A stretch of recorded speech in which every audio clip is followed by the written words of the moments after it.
Don't be a victim.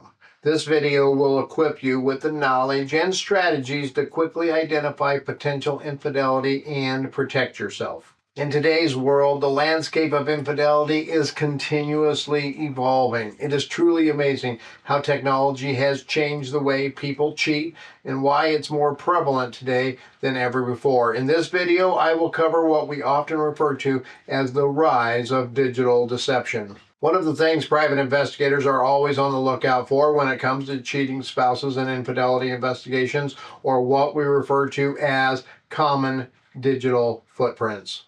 I know that sounds pretty fancy, but all it really entails are strategies like exploring the subject's online activities, communication patterns, and social media behavior to see if there are indications of infidelity. Some ways to explore a subject's online activities are to look at their search history. If they use a common computer at home, or if you are able to gain access to their phone, laptop, tablet, legally, then this could give you a wealth of great information. While looking at the browser history, you also want to check the cookie history too. This is one step that a lot of people forget about, or they don't even know it is something that they need to check. Now, they could easily delete this data too, or they could have their browser set up to automatically delete this information, but it is worth looking at just in case, and check the recycle bin or the trash bin too to see if there are files in there that may hold clues as to what was once on the computer. Besides the browser and cookie history, it is also good to check their email. Again, if you can do so legally without violating their reasonable expectations of privacy, to see if there are any damning communications. This video is sponsored by OREP Insurance and Working PI Magazine. OREP is a leading provider of private investigator liability insurance.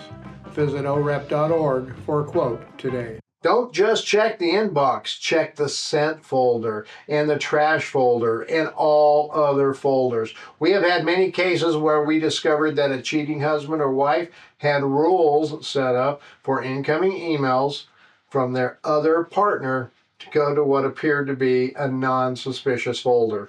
You know, folders name things like old reports, client files, spam trash, spam junk, things like that. If you have access to the router, then you may want to check the traffic logs and see what sites they have been going to. This can give you a lot of great information. Are they using apps like Snapchat or other text type apps to communicate? And look for unknown devices connected to the router as well. Many times a cheating spouse will have a second cell phone, a tablet, or a laptop that you are not aware of. When you do the router data review, make notes of all of the devices that are or were connected to the network. Note their MAC address and local IP address. This will help you identify all of the devices so you can then go to each device that you have access to and cross-check them to the data that's on the router.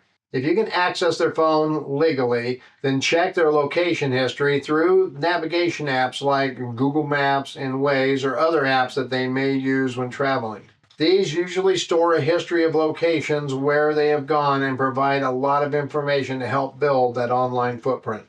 If you have access to phone records, the phone bill, you can check what numbers they have been calling and texting. Also check financial records, bank and credit card statements. These can provide a ton of great details for your investigation too. By analyzing these digital footprints, private investigators can piece together a picture of the subject's online behavior and identify potential red flags that may indicate infidelity. However, it's essential to note that you must ensure the integrity of the investigation. Ensure you are not violating anybody's privacy rights and make sure you are doing it legally and ethically. Do not try to gain access to these devices and the valuable information they may have through hacks, theft, or deception.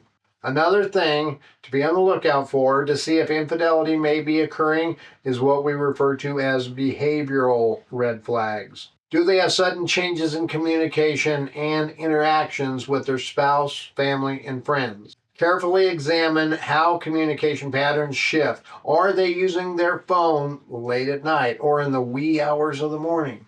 Are they shutting off their phone at night when they used to leave it on all the time? Have they recently changed their passwords and haven't told you about those changes and won't give you the new passwords?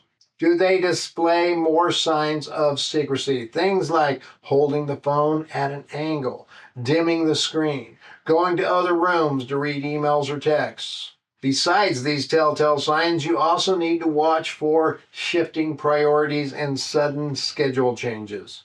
Are they working more overtime? If they are, does their paycheck reflect this overtime? If it does, do they have the extra money after payday?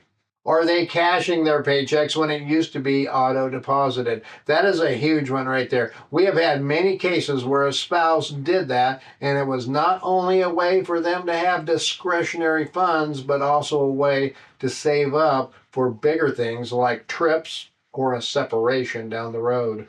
A tough one for a private investigator to know is if there are any unexpected or sudden emotional detachments. Usually the client will tell you a little bit about the case, but it becomes very personal and they don't want to talk about things like a decline in intimacy, showing less affection, forgetting important dates like birthdays, anniversaries, Mother's Day, Valentine's Day, and others. Kind of hand in hand with that comes the physical clues the spouse may be showing. Do they suddenly have new clothes? Are they doing their hair differently? Are they striving to lose weight suddenly and quickly? Is he growing a beard when he never had a beard before? Did he suddenly shave? Changes in physical appearance and hygiene habits are something you need to watch out for and note when these things happen.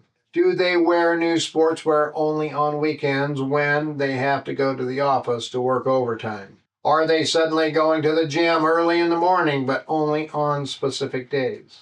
This can help build that case profile and give good intel for good times for further investigation should the client want surveillance to be conducted.